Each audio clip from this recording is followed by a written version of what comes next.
Hello दोस्तों, welcome to only IAS. देखिए, आज के लेक्चर में हम चर्चा करेंगे कि इकोनॉमी को पढ़ने का ना सही तरीका क्या हो सकता है। देखो, एक चीज़ आप रियलाइज़ करो, इकोनॉमी एक तरह का थोड़ा टेक्निकल सब्जेक्ट हो जाता है। And being a technical subject, अक्सर स्टूडेंट्स को एक डर लगा रहता है कि इकोनॉमी तो काफ़ी मुश्किल है, इसको पढ़ना बहुत टफ हो जाता है, so on and so fourth. तो एक्चुअल में थोड़ा इस चीज़ पे फोकस करेंगे कि ये जो डर है ये क्यों होता है एंड किस तरह से इसको सॉल्व किया जा सकता है। देखो, एक चीज़ मैं आपको ना थोड़ा सा पर्सनल अपनी मैं स्टोरी बताता हूँ। देखो, आज से काफ़ी साल पहले ना मैंने भी अपनी यूपीएससी की जर्नी स्टार्ट करी, जैसे कि आप सभी कर रहे हो, राइट। और उस टाइम पे मेरा कोई इकोनॉमी के अंदर बिल्कुल भी बैकग्राउंड नहीं था, कभी मैंने इकोनॉमी लाइफ में पढ़ी ही नहीं थी, सच बताऊँ तो कहीं ना कहीं उस टाइम मैंने भी पहली बार ये वर्ड सुने, repo rate, capital adequacy ratio, so on and so fourth. मुझे लगा कि बहुत ही अजीब चीज़ें चल रही हैं कुछ, कि बिल्कुल समझ ही नहीं आ रहा था। और स्टार्टिंग में काफ़ी टाइम मुझे ऐसे ही लगा, बट कहीं ना कहीं ओवर द टाइम जैसे मैंने इकोनॉमी को समझना स्टार्ट किया ना, ट्रस्ट में इकोनॉमी के साथ मुझे प्यार हो गया। ठीक है, एक्चुअल में मैं मजाक नहीं कर रहा इस चीज़ में, मैं बहुत ही अपनी पर्सनल स्टोरी बता रहा हूँ। इकोनॉमी एक ऐसा चीज़ होगी जिसके मुझे बहुत ही ज़्यादा, मुझे पर्सनली सब्जेक्ट से बहुत पसंद आया। एंड इसका रीज़न क्या था कि मैंने ये रियलाइज़ किया कि इकोनॉमी एक्चुअल में और कुछ नहीं, हमारी रियल लाइफ ही है। देखो, इकोनॉमी की आप सभी को पता है कि डेफिनेशन क्या है। इकोनॉमी नहीं, इकोनॉमिक्स की इनफैक्ट मैं बात करूं, इकोनॉमिक्स की। इकोनॉमिक्स की असल डेफिनेशन यही है, it is the study of choices. Choices का क्या मतलब होता है?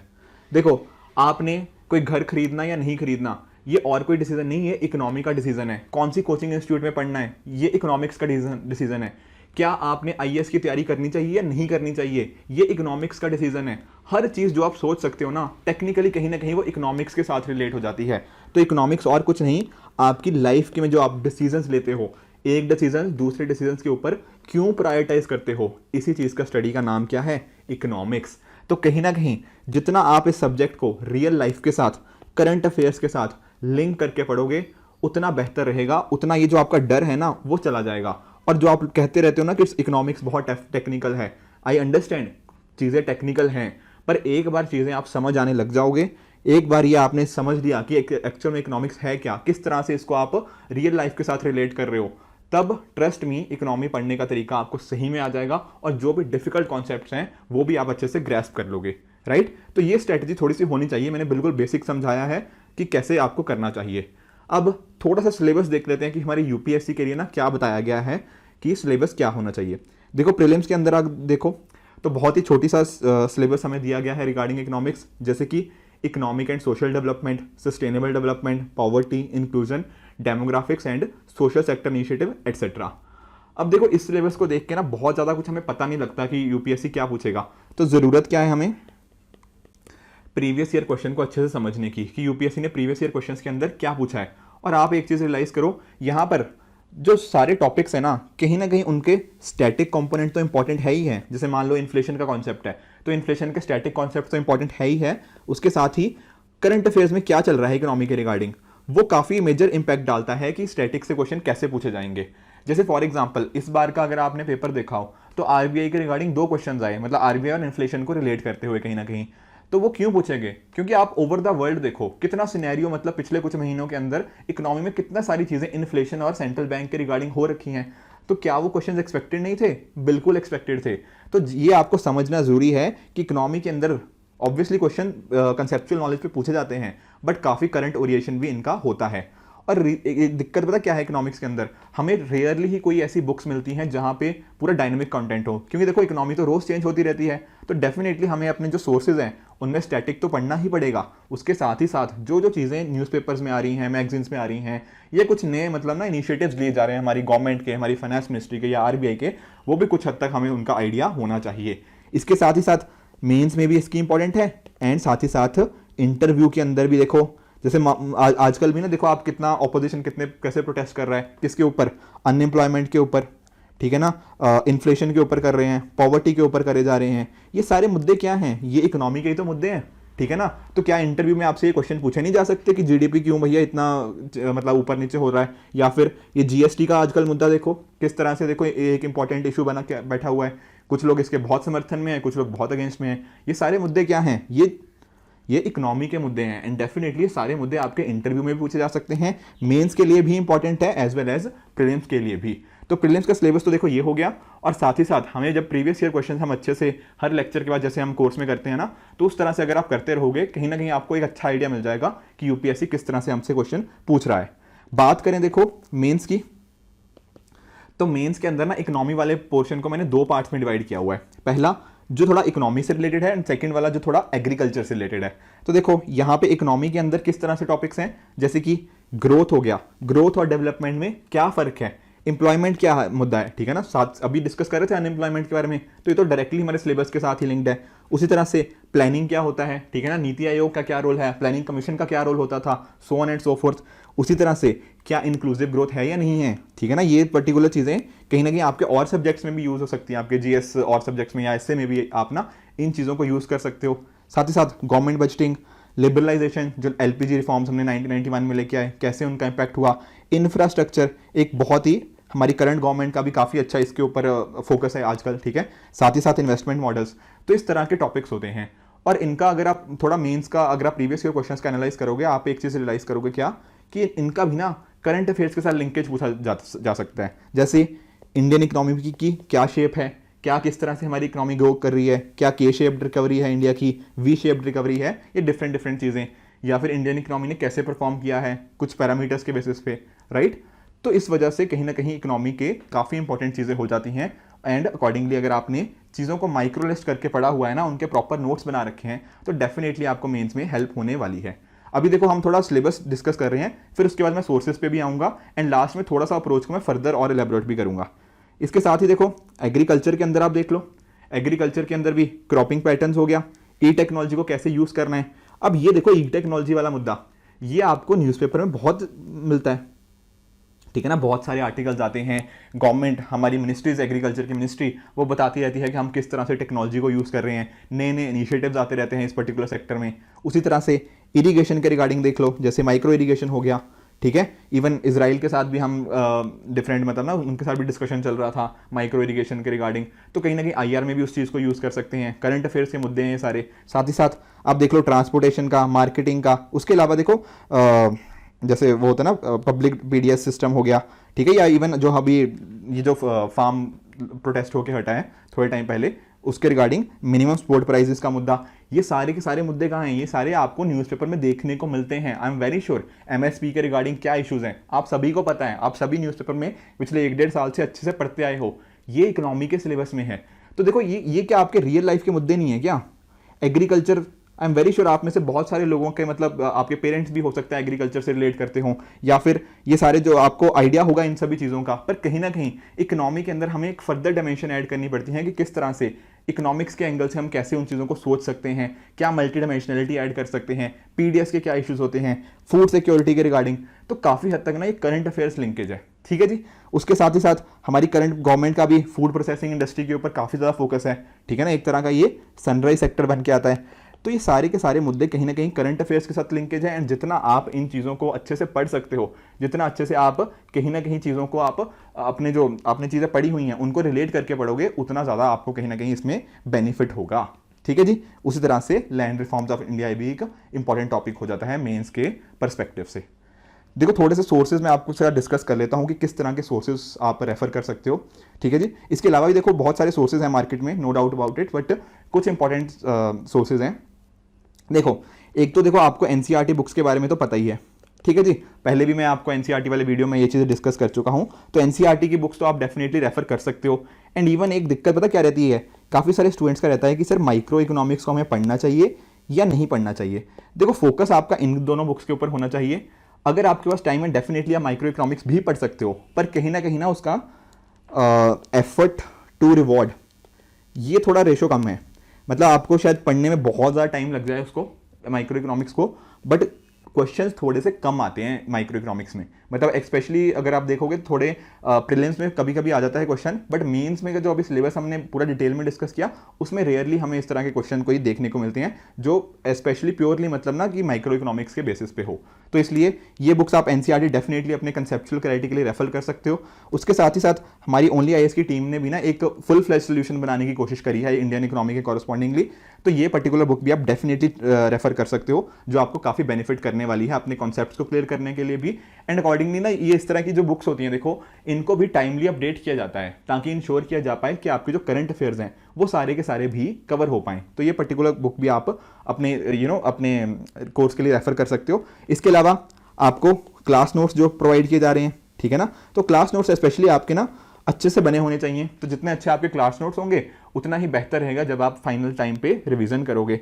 इसके अलावा देखो ये तो एस्पेक्ट्स हो गए, उसके अलावा ना स्पेशली हमारी टीम की तरफ से मेंस के लिए भी अलग से एक मैगजीन प्रोवाइड करी जाती है। इस पर्टिकुलर प्रहार, इसका नाम देखो प्रहार है इसका, तो इसके अंदर मेंस के रिगार्डिंग जो भी डिफरेंट मैंने टॉपिक्स डिस्कस किए ना, जैसे मान लो फूड प्रोसेसिंग हो गया, एग्रीकल्चर के अंदर डिफरेंट टॉपिक्स हो गए, उनके रिगार्डिंग क्या क्या डायमेंशंस पूछी जा सकती हैं क्वेश्चंस के अंदर, वो सारी यहाँ पे कवर्ड है। और साथ ही साथ जैसा मैं आपको बता रहा था कि करंट अफेयर्स के साथ लिंक करके पढ़ना है आपको इकोनॉमी को, तो ये जो पर्टिकुलर बुकलेट हर साल मेंस के लिए प्रोवाइड करी जाती है, इसमें इस चीज़ों का खास ध्यान रखा जाता है कि करंट अफेयर्स भी यहाँ पे अपडेटेड हों, रिफाइंड हों, रिवाइज्ड हों, ठीक है ना, ये सारी चीज़ें यहाँ पे कवर करी जाती हैं। उसके साथ ही आप जानते हो इकोनॉमिक सर्वे, ठीक है, अगर देखो आप थोड़ा इकोनॉमी को पसंद करते हो तो डेफिनेटली आप इसको पूरा भी पढ़ सकते हो।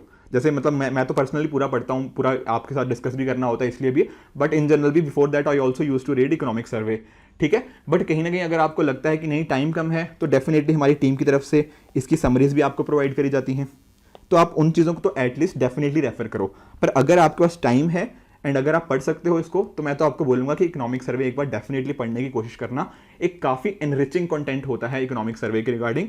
अदरवाइज अगर आपके पास नहीं है टाइम तो डेफिनेटली आप समरी को तो गो थ्रू करो ही करो, क्योंकि बहुत अच्छे अच्छे पॉइंट्स इसमें से इकोनॉमिक सर्वे से ना निकल के आते हैं। उसके साथ ही यूनियन बजट आपका, ठीक है, हर साल जो बजट आता है हमारा, तो बजट में से भी कुछ क्वेश्चन हमें प्रीलिम्स में भी देखने को मिल सकते हैं। इवन मेंस में भी एक दो बार क्वेश्चन बजट के रिगार्डिंग देखा गया है, या फिर डेफिनेटली जो इंपॉर्टेंट इनिशिएटिव्स होते हैं गवर्नमेंट के जो बजट में आते हैं उनको आप अपने मेंस के आंसर में तो डेफिनेटली कोट कर ही सकते हो, ठीक है जी। इसके अलावा देखो बाकी सारी चीज़ें, जैसे फॉर एग्जाम्पल न्यूज़पेपर्स हो गया, ठीक है, या फिर आप कोई मैगजीन्स जैसे ओनली आईएएस टीम की मैगजीन्स आती हैं तो उन मैगजीन्स को आप रेफर कर सकते हो, वो आपको काफ़ी हेल्प करेंगे करंट अफेयर्स को फर्दर कवर करने में। काफ़ी स्टूडेंट्स मेरे से ये भी पूछते हैं कि सर क्या हमें योजना, कुरुक्षेत्र ये चीज़ें पढ़नी चाहिए। देखो आपकी प्रायोरिटी इन सभी चीज़ों पे होनी चाहिए जो मैंने अभी तक डिस्कस करी। अगर आपके पास फिर भी टाइम है, ठीक है, तो आप इनमें से कुछ सिलेक्टिव रीडिंग कर सकते हो, ठीक है। मैं ये नहीं कह रहा कि करनी ही करनी है, बाकी चीज़ें अगर हो जाती हैं, आपकी सारी चीज़ें कवर्ड हैं और आपको लगता है कि नहीं मैं कुछ और पढ़ना चाहता हूं, तो योजना कुरुक्षेत्र की स्पेसिफिक सिलेक्टिव रीडिंग कर सकते हो। कैसे? सिलेबस दिखाया ना अभी, आप देखो अगर कोई टॉपिक उस आपके सिलेबस के साथ लिंक्ड आपको लगता है, जैसे मान लो कोई एग्रीकल्चर के ऊपर मुद्दा आ गया, ये जो अभी पढ़ रहे थे ना पीडीएस के ऊपर, मान लो कोई मुद्दा आ गया, या एमएसपी के ऊपर कोई मुद्दे के ऊपर उसकी डिस्कशन आ गई, तो उसको पढ़ लो। पर हर आर्टिकल जरूरी नहीं होता कि आपके लिए रेलिवेंट ही हो, तो मेक श्योर कि जो रेलिवेंट हो वो पढ़ो, पर वो भी तब पढ़ना है जब बाकी चीजें आपकी कवर्ड हो गई हों। वरना होगा क्या, आप एक ना मतलब ये देखो यूपीएससी के जो सिलेबस है ना एक ओशियन की तरह है। अब अगर आप इसको जितना मर्जी पढ़ते तो कभी खत्म ही नहीं होगा, तो हमें अपने सोर्सेज को थोड़ा लिमिट करके रखना ही पड़ेगा, ठीक है जी। तो इस तरह से आप ये चीज़ें इंश्योर कर सकते हो। और देखो किस तरह के क्वेश्चन हमें देखने को मिलते हैं थोड़ा प्रीलिम्स के रिगार्डिंग, तो जैसे मैं आपको बता भी रहा था कि प्रीवियस ईयर क्वेश्चन थोड़ा हेल्प करेंगे, पर कहीं ना कहीं कंसेप्चुअल अंडरस्टैंडिंग के ऊपर क्वेश्चन पूछे जाते हैं कि आपसे मान लो जैसे पूछ लेना, जैसे कि कैश रिजर्व रेशो क्या होता है, इसके बढ़ने से क्या इंपैक्ट आया या इसको कम करने से क्या इंपैक्ट आया। अभी देखो अभी रिसेंटली क्या किया, आरबीआई ने क्या किया, रेपो रेट बढ़ाया ना, तो आपको ये पता होना चाहिए कि पहली बात तो रेपो रेट भैया है क्या, दूसरी चीज रेपो रेट के बढ़ाने से क्या फर्क पड़ेगा। आप प्रीवियस ईयर क्वेश्चन जाके देख लो, इस तरह के क्वेश्चन आ रखे हैं। तो कंसेप्चुअल अंडरस्टैंडिंग भी एंड रेपो रेट या उनके रिगार्डिंग जो भी मतलब मुद्दे होते हैं उनके रिगार्डिंग करंट ओरिएशन भी, उसके साथ ही इकोनॉमिक सर्वे एंड बजट से भी डेफिनेटली क्वेश्चन पूछे जाते हैं, या फिर कुछ टर्मिनोलॉजी बेस्ड, जैसे ये भी तो एक टर्मिनोलॉजी ही है, सीआरआर क्या है, एसएलआर क्या है, रेपो रेट क्या है, कैपिटल एडुकेसी रेशियो क्या है, या फिर लेंडर ऑफ लास्ट रिजॉर्ट, ये सारी चीजें क्या हैं, इनके देखो मीनिंग क्लैरिटी होनी चाहिए, या फिर इनमें से किसी चीज का कॉम्बिनेशन इन सभी को मिला के कहीं ना वो पूछ लेता है। तो ये सारी चीजें इस तरह से थोड़ा कोशिश करना, पढ़ने की डेफिनेटली ये चीज हेल्प मिलती है। उसके साथ ही लास्टली देखो थोड़ी सी अप्रोच मैं आपको वैसे तो बताता रहा हर पर्टिकुलर चीज के साथ ही किस तरह से पढ़ना है, पर फोकस देखो कहाँ रखो, एग्जाम्पल्स पे, ठीक है। जितना आप अपने एग्जाम्पल्स या रियल लाइफ के साथ इतना रिलेट करोगे उतना हेल्प होगा।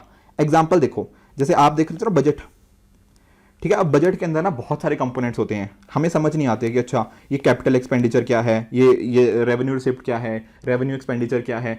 तो ये सारी चीज़ें अभी होता क्या है, हम ना बहुत टेक्निकल में इनको पढ़ने की कोशिश करते हैं। कई बार ये सोचने लग जाते हैं अच्छा कैपिटल एक्सपेंडिचर के अंदर ये चीज़ें आ जाती हैं, हमने यहाँ पे रटना शुरू कर दिया।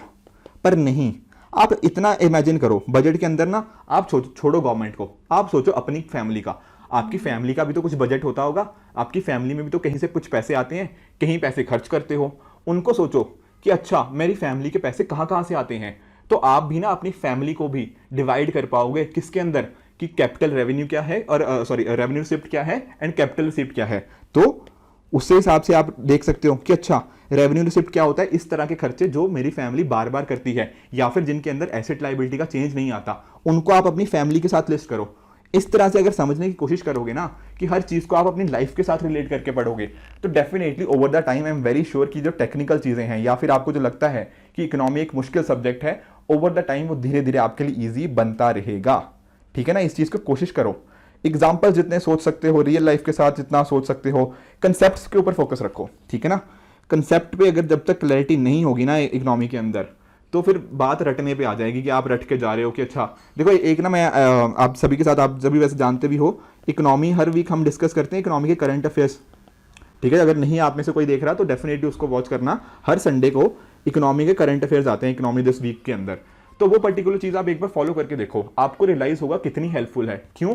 क्योंकि वहां हमने फोकस कभी रटने पे नहीं दिया, हमने ये रटने की कोशिश नहीं करी कि अच्छा ये बॉन्ड यील्ड होती है, इसका इंटरेस्ट रेट से क्या वेरिएशन है, इसका बॉन्ड प्राइस से क्या वेरिएशन है, ये रटने की कोशिश नहीं करी। मैंने आपको लॉजिकली समझाने की कोशिश करी थी कि कैसे बॉन्ड प्राइस और बॉन्ड यील्ड में रिलेशन जो आया वो क्यों आया। तो जब तक आप इन चीज़ों को कंसेप्चुअली नहीं पढ़ोगे, ट्रस्ट मी, रटने से काम नहीं बनेगा इकोनॉमी के अंदर। कुछ और सब्जेक्ट हो सकते हैं जिनमें शायद आप चीज़ें रट के चले जाओ, वो चीज़ हेल्प कर जाएगी, पर इकोनॉमी के अंदर जिस तरह के क्वेश्चन आ रहे हैं वो प्योरली आपकी कंसेप्चुअल क्लैरिटी को चेक कर रहे हैं। और जितनी अच्छी कंसेप्चुअल क्लैरिटी होगी, जितना अच्छे से चीज़ों को समझा होगा, जितने अच्छे से आपने चीज़ों को अपनी लाइफ के साथ रिलेट किया होगा, अपने एग्जाम्पल्स के थ्रू याद करने की कोशिश की हुई है, समझने की कोशिश करी होगी, वो चीज़ें आपको हेल्प कर पाएंगी। एंड साथ ही साथ एक चीज़ और रियलाइज़ करो कि आप ना अगर कोई चीज़ मुश्किल लगती है या रिवीजन में दिक्कत आती है, आप एक काम कर सकते हो, आप करंट अफेयर्स को फॉलो करते रहो। जैसे एग्जाम्पल समझो, अभी आरबीआई ने क्या किया, रेपो रेट को बढ़ा दिया। ठीक है जी, अब आपने अपने स्टैटिक पार्ट में रेपो रेट को पढ़ा हुआ है, तो जब आप न्यूज़पेपर में पढ़ो ना कि RBI recently increased repo rate by this many basis point, मान लो 50 बेसिस पॉइंट है, ठीक है, तो आप अच्छा सोचो, अच्छा रेपो रेट मैंने क्या पढ़ा था, क्या ये आरबीआई बैंक को पैसा देता है? अच्छा ठीक है देता है, तो कितने ये अगर बढ़ा दिया तो इसका क्या इंपैक्ट होगा? तो अगर आप उस ऑन द स्पॉट पढ़ के, न्यूज़पेपर पढ़ के समझ पा रहे हो कि अच्छा आरबीआई ने ये चीज इसलिए करी है, ट्रस्ट मी उस दिन आपको पता लगेगा कि हाँ इकोनॉमी मुझे समझ आने लग गई है। अगर सिंपली रेपो रेट पढ़ के छोड़ दोगे, उसको कभी अप्लाई नहीं कर पाओगे, उसको कभी न्यूज़पेपर में नहीं देखा, तो आप ओवर द टाइम उसको भूल जाओगे। इकोनॉमी डेली आपके न्यूज़पेपर में आती है, डेली, ठीक है ना। उसको रिवाइज करने का सबसे बढ़िया तरीका यही है, जब भी कोई टर्म आपको देखने को मिले कि अच्छा मान लो कैपिटल एडिक्वेसी रेशियो आपने टर्म देखा, बेसल नॉर्म्स आपने न्यूज़पेपर में देखा, तो याद करो कि क्या पढ़ा था बेसल नॉर्म, बेसल नॉर्म होता क्या है, फिर उस आर्टिकल को समझने की कोशिश करो। जब इस तरह से समझ आ जाएगा ना आर्टिकल, आपको रियलाइज होगा हाँ भैया अब मैं इकोनॉमी को अच्छे से टैकल कर सकता हूँ। और देखो पूरे कोर्स के अंदर भी मेरी यही कोशिश होती है कि आपको ये सारे के सारे एग्जांपल्स किसी ना किसी तरीके से अच्छे से देता रहूं, ताकि ये पूरा ओवरऑल सब्जेक्ट आपको बहुत अच्छे से समझ आ पाए। बाकी सारे जो हमारे टीचर्स हैं उनकी भी सभी की कोशिश यही होती है कि आपको जो चीज़ें पढ़ाई जाए ना कहीं बहुत स्ट्रक्चर्ड मैनर के अंदर पढ़ाई जाए, ताकि इंश्योर किया जा पाए कि आपको चीज़ें समझ आए, एंड जब एग्जाम के अंदर उसके रिगार्डिंग क्वेश्चन आ पाए तो आप अच्छे से टैकल कर पाओ। देखो उसी वजह से आपकी डिमांड पर ही हमने प्रारंभ 3 बैच भी लॉन्च किया है। इसके अंदर क्या होगा, सारे के सारे आपको जो वीडियो लेक्चर्स होंगे ना वो आपको प्रोवाइड कर दिए जाएंगे, यानी कि डिफरेंट जो भी सब्जेक्ट्स हैं, इकोनॉमी, पॉलिटी, ज्योग्राफी, हिस्ट्री, और भी जो बाकी डिफरेंट छोटे छोटे सब्जेक्ट्स होते हैं इसके अलावा भी, ठीक है, स्पेशली मेंस के भी, ठीक है ना, वो सारा कंटेंट आपको प्रोवाइड किया जाता है। इसके साथ ही सी सेट के लेक्चर्स हो गए, एंड साथ ही साथ आपकी प्रिपरेशन को चेक करने के लिए आपको टेस्ट सीरीज भी प्रोवाइड करी जाती है, जिसमें प्रीलिम्स का कंटेंट भी अवेलेबल है। साथ ही साथ मेंस में आप अपने आंसर राइटिंग चेक करके ये भी देख सकते हो कि आप जो चीज़ें पढ़ रहे हो कितना उसको अप्लाई कर पा रहे हो। साथ ही आपको स्टडी मटेरियल भी प्रोवाइड कर दिया जाएगा, ठीक है ना, ताकि जो चीज़ें आप कहीं ना कहीं आप बुक्स को रेफर कर पाओ, राइट। तो इस वजह से जब आपको एक तरह से आप प्रारंभ को मान सकते हो कि आपका prelims, mains as well as interview, इसके रिगार्डिंग जो भी कंपोनेंट्स हो सकते थे, यानी कि यूपीएससी के रिगार्डिंग ना सारी की सारी चीज़ें इस पर्टिकुलर कोर्स में आपके लिए कवर कर दी गई हैं। अगर आपका कोई डाउट हो तो डेफिनेटली मैंने नीचे कमेंट में आप नंबर मेंशन किया हुआ है, आप वहाँ पे जाके कांटेक्ट कर सकते हो हमारी टीम को, या मेल भी डाल सकते हो। बट कहीं ना कहीं अगर आप बिल्कुल आप प्रॉपर मैनर में, एक स्ट्रक्चर्ड मैनर में आप यूपीएससी की प्रिपरेशन करना चाहते हो, तो प्रारंभ कोर्स आपको डेफिनेटली बहुत ज़्यादा हेल्प करने वाला है आपकी पूरी प्रिपरेशन के लिए। ठीक है फ्रेंड्स, तो आई होप आपको आज की वीडियो अच्छी लगी होगी एंड समझ आया होगा कि इकोनॉमी पढ़ने का सही तरीका कैसे हो सकता है। सोर्सेज समझ आए होंगे, सिलेबस समझ आया होगा, एंड इसके साथ ही ना आप प्रीवियस ईयर क्वेश्चंस को भी साथ ही साथ रिलेट करके चलोगे तो आई एम वेरी श्योर कि आप इकोनॉमी के अंदर बहुत अच्छा स्कोर करोगे। इनफैक्ट जो बाकी कोर्सेज हैं उनके अंदर भी अगर आप सिमिलर स्ट्रेटेजी अपनाते हो, या जो भी हमारे बाकी फैकल्टी मेंबर्स आपको साथ डिस्कस करते हैं, अगर उस तरीके से आप पढ़ने की कोशिश करते हो, आई एम वेरी श्योर आप बहुत अच्छे से अच्छे मार्क्स के साथ बहुत अच्छे से इस पेपर को क्लियर कर पाओगे। ठीक है फ्रेंड्स, तो this is it for this video. Keep working hard, goodbye and good luck.